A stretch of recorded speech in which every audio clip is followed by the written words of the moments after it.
So let's continue with tutorial 5.2.2. In this tutorial, we are going to understand about building generative AI capabilities in the software testing teams. We'll discuss about the strategies for cultivating the AI skills within the testing team, which will support the adoption of Gen AI. So first thing is hands-on strategy for the team enablement. Test teams will need a structured and practical approach to build skills rather than just theoretical training. So as in this course, I have covered not only the theory but also the practical aspects of the generative AI, how you are going to use Gen AI practically within your testing projects for different activities, prompting techniques, 0 shot, 1 shot, few shot, all of that you have understood. So you'll be able to use that practically into your projects. Now, as part of the project team, as part of the organization, the focus should be on the guided exercises that integrate AI into the daily testing tasks, not the random sort of querying the Gen AI.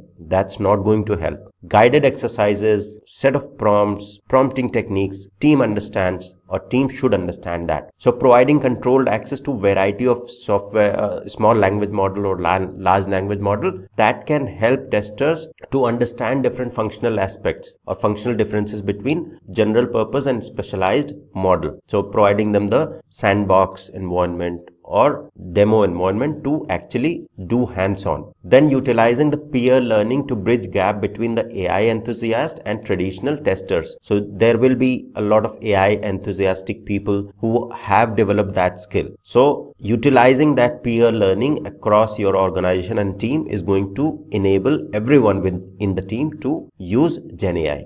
Then testers should follow a defined learning path, not the random, but also a defined path wherein mastering the prompting technique. For example, the basic prompting, when they start with the basic prompting techniques, single shot questions. Then they develop test specific prompts, which is injecting the context and the constraints. So advancing it to the few shot, one shot, few shot, chain of thought, and then implementing the prompt patterns for high consistency output. So these are some of the techniques, very basic aspects, but very important for organized learning and a proper defined learning path for implementing the AI. Then the prompt patterns and reusable assets are another very important aspect for implementing Gen AI. Ad hoc prompting, as I have already said, is not for professional test process. If you are having the Gen AI tool, whether it's GitHub Copilot or any other model you are utilizing in your organization or your team is just using it with the ad hoc prompting techniques, you don't have proper reusable assets of prompt definition which provide you the best outcome, you are not using Gen AI properly, and that's where the projects fail. So test team must implement prompt patterns to ensure that the AI generated testware is consistent and verifiable. Whenever these reusable prompts are used, now team knows what they have to use to get a proper outcome rather than just ad hoc and random prompting by everyone in the team. So prompt patterns, what exactly they are? It's a reusable template or a design pattern for prompts that provide LLM with a reliable framework for its response. For example, I am looking for test cases in the Gherkin syntax. So in the organization, we can have a well-tested, defined prompt with examples for few short prompting that any team member within the organization, within the testing team, multiple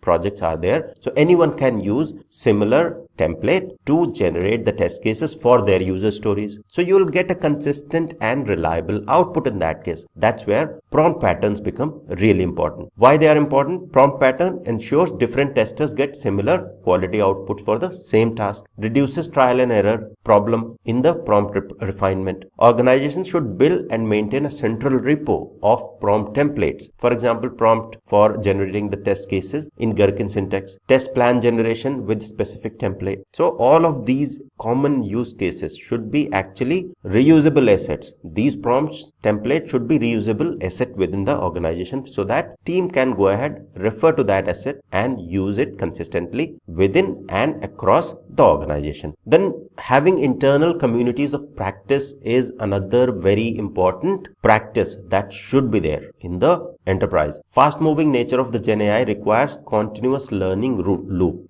If internal community of practice is there, it will support ongoing knowledge sharing. Regular meetings will be there to showcase what successful implementation looks like in a specific project. That project will showcase in different projects. So when the regular meetings will happen, a success story from a project can be shared with other team members of different projects. Lessons learned documentation will be there in the community of practice. Maybe a Confluence space is created, and within that space all of these lessons learned documentation, all of that is maintained. What failed, what worked, how prompts are refined across different projects, sharing that information. Sharing the prompt libraries across projects between different teams. For example, what best UI prompts are used, what API prompts are used, it will help the teams across the organization. The community of practice also ensures continuous improvement. Best practices should evolve as new models and techniques like RAG or autonomous agents emerge. So as the AI will evolve, Gen AI will evolve further to agentic AI or RAG, the community of practice will